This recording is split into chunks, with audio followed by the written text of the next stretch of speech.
الرحمن علم القرآن خلق الإنسان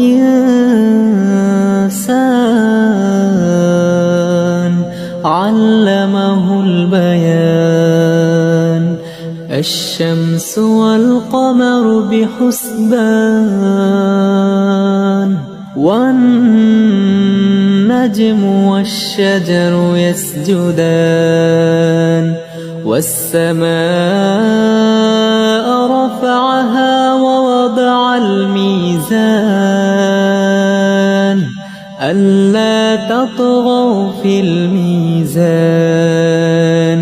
وأقيموا الوزن بالقسط ولا تخسروا